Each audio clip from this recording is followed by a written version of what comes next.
My name is Martha Alexander, and I'm from Christ Church in Charlotte. And tonight, Joe Farrell and I are going to talk to you a little bit about the structure committee and what's going on as far as the structure of the Episcopal Church. At our own diocesan convention, and I believe some of you were present this past January, actually your 8 deputies, both clergy and lay, put forward a resolution that was passed. And what the resolution was to actually be responsive to and to endorse what the Right Reverend Stacy Sauls, who had been Bishop of Lexington, who is now the Chief Operating Office of the Episcopal Church, had put forward. What he had proposed was that there shall be a special commission on missional structure and strategy, the composition of which would be determined by the President of the House of Deputies along with the presiding bishop, and that it would be appointed within 30 days after our General Convention.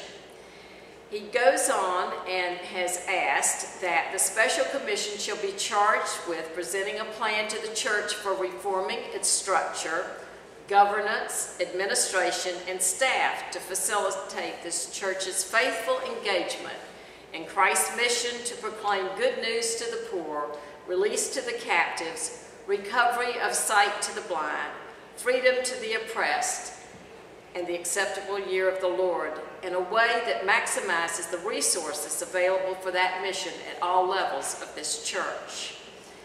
He also, in his efforts to put this issue forward, has asked that we might, and it was interesting that he used the word might, have a special General Convention prior to the 78th General Convention, which would be in 2015, and that we would do that before February of 2015. So the idea is that there would perhaps be a special call of General Convention for this very specific purpose.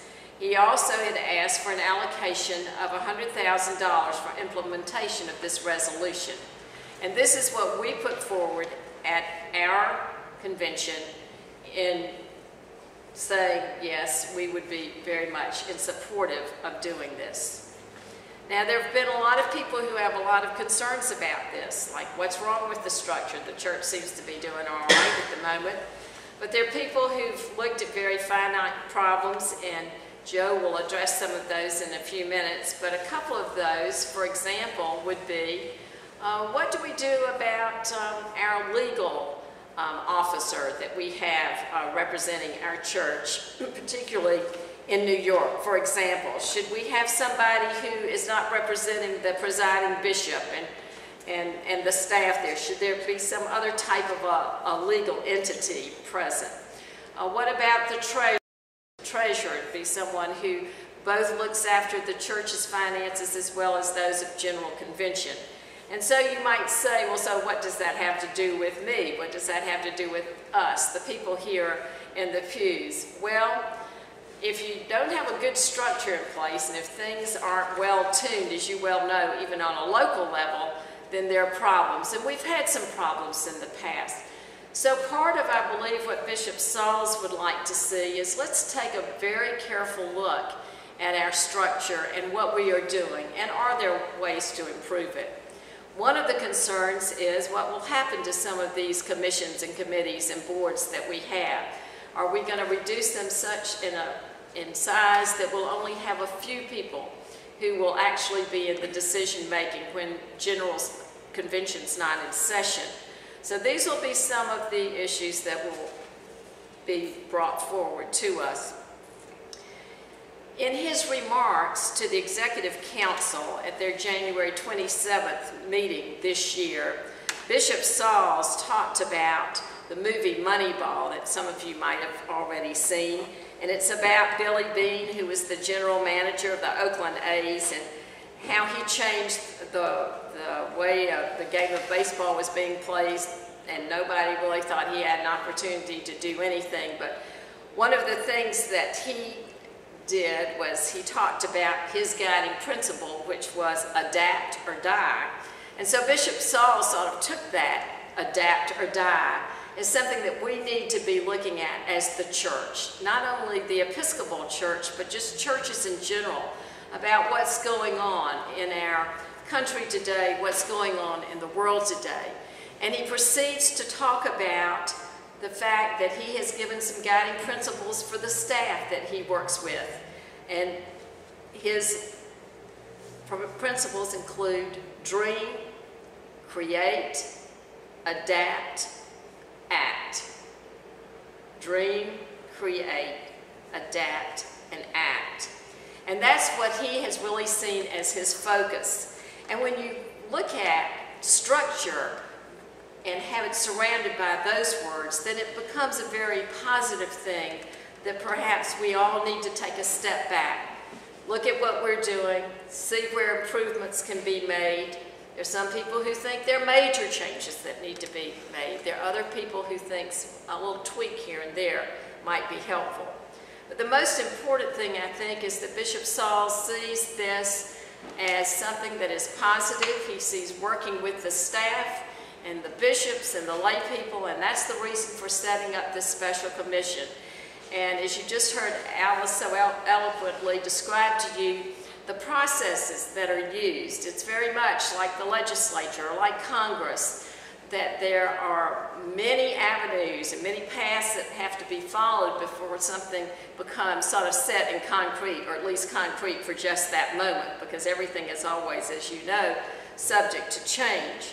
And so we're going to be spending a lot of time discussing this thought and resolution that's going to come forward to us. And Bishop Sauls has, I'm sure, given this a lot of thought, because he's been working on this for a while, and he actually put forward his idea this past September.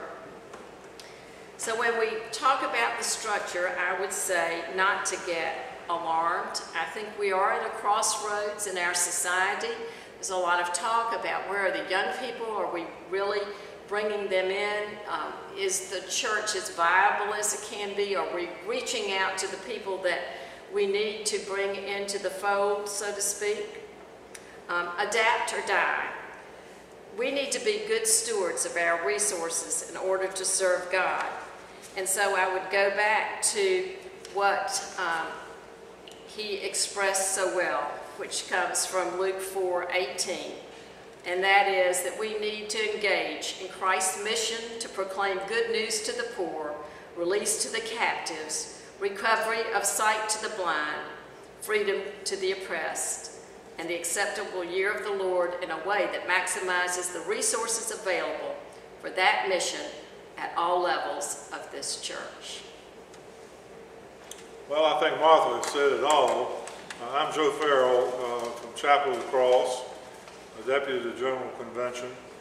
I thought I would tell you about what the Standing Commission on the Structure of the Church has to say about these general issues. There's a lot of concern around the church about how we're organized. And the reason for the concern is money, in my opinion. Shrinking financial resources are compelling us at the national level to ask, is the way we are presently organized and all the structures we have in place the best way to accomplish our mission, or is there perhaps a better way to do it more efficiently and effectively? The Standing Commission says that the key to the answer to that question is the principle of subsidiarity. Now, I'm sure all of you know exactly what that is. Subsidiarity, as applied to the church, is a term that signifies the appropriate balancing between the unity of the whole and the roles and responsibility of its parts, all working toward and measuring against a sense of the good of the whole. Now, you understand exactly what that means, don't you? You probably remember seeing a movie called Being There.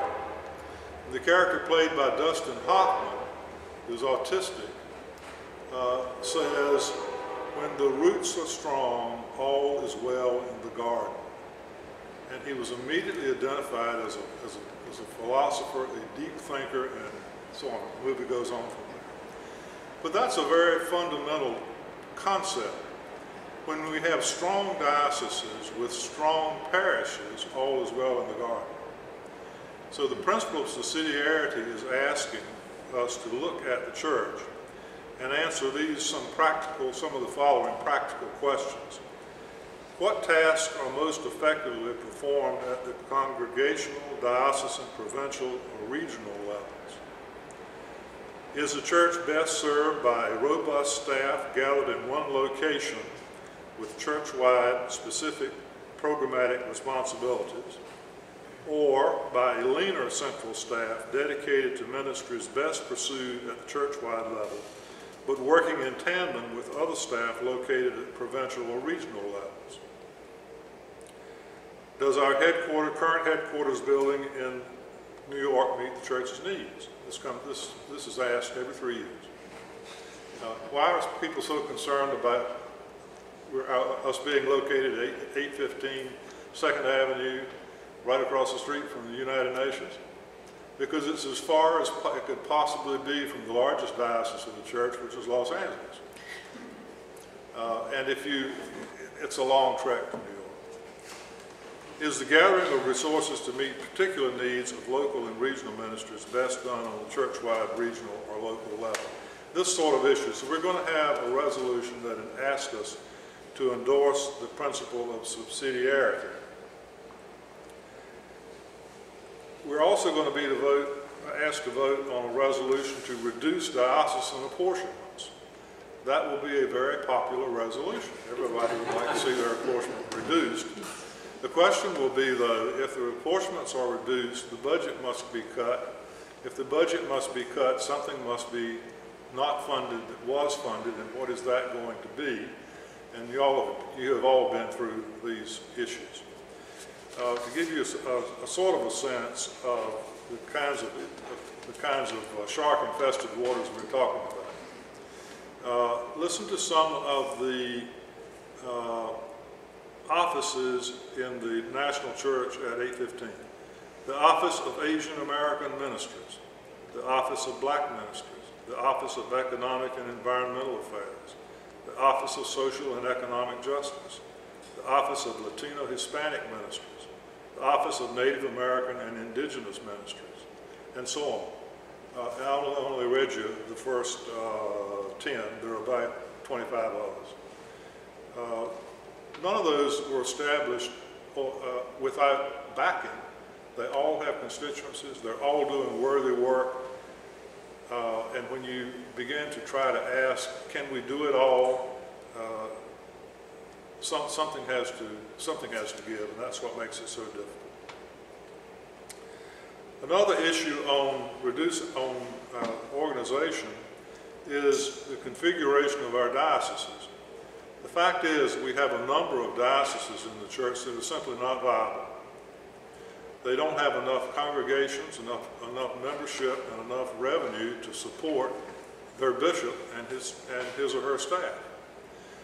So what do we do about that? I don't think anyone has the answer. They were all created for good reasons. Suppose people said, well, North Carolina and Western North Carolina should just reunite. Do you think that would pass our convention easily? Would it pass Western North Carolina's convention easily? Probably not, unless there was a real crisis at hand. But there are some dioceses that really need to address that issue. The General Convention is a frequent target for people who want to save money. So we need a shorter convention. Standing Commission on Structure says we can't do with a shorter convention. We cannot do the work of the church in less than 10 days. And if you've ever been around, Martha can testify to this, if you've ever been around the legislature, you know that the first half of the session looks as if they're not doing anything. That is what it looks like if all you do is go to the sessions and watch what's going on the floor. What's going on is going on in committee. The committees must have the time to consider legislation, consider resolutions, to hear everyone who wants to have a say about what the recommendation ought to be. That is terribly time consuming. then to come to a consensus and agreement among the members of the committee so that it can be brought to the floor. Which means that all of the really important major legislation that the convention will address, it will address in the last 2 or 3 days. And I can almost guarantee you right now that Anglican covenant and the same-sex blessings will come up on either the last day or the next to the last day. And it won't be because we're dragging our feet. It will be because those are difficult issues to deal with, and it's going to take a while. So the Standing Commission on Structure thinks we can't do it in less than 10 days. They recognize, though, that some dioceses really have a hard time sending 8 people to the convention. So they're going to put forward a resolution suggesting that we establish some kind of fund to assist with the expenses of deputies from small dioceses. I noticed from the list of deputies that I've gotten, none of our Province 9 dioceses, this is Venezuela, Colombia, Ecuador, Haiti, Taiwan, none of them are sending 8 deputies. They're sending only 4. Probably because they just can't afford to send 8.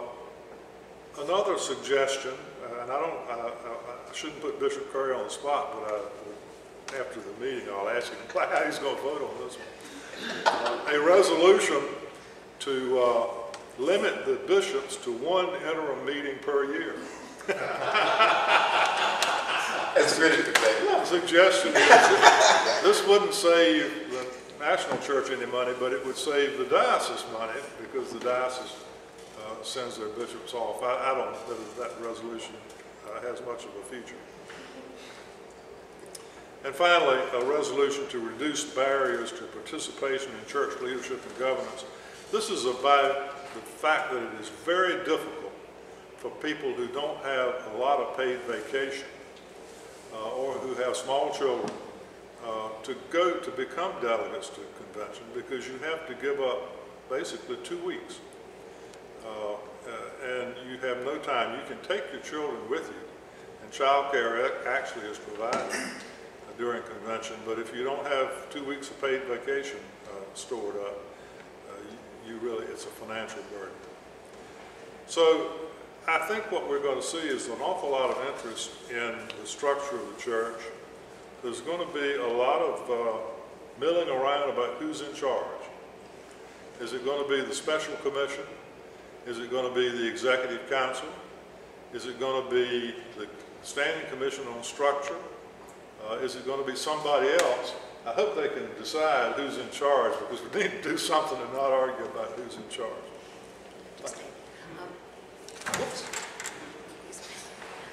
I would just like to add one thing, because it goes back to what Alice said, and I think it's really important to follow with Joe, and he said it too, and that is all of these resolutions that come before us, when they go before a committee, they are vetted. I mean, the committee has an opportunity to ask a lot of questions, and some of these resolutions might not go anywhere at all, or some of the resolutions, they might come and become, several of them might become part of a larger one, and they're public hearings usually. So there is a lot of input, because sometimes at the end when you finally see the resolution you think, well, so who did that? A lot of people were involved. And I think that's really important for people to understand. The bishops are involved, the lay people are involved, the clergy representatives are involved. So it's indeed a process, and it's a process that works. Sometimes it looks real untidy, and sometimes it takes a long time.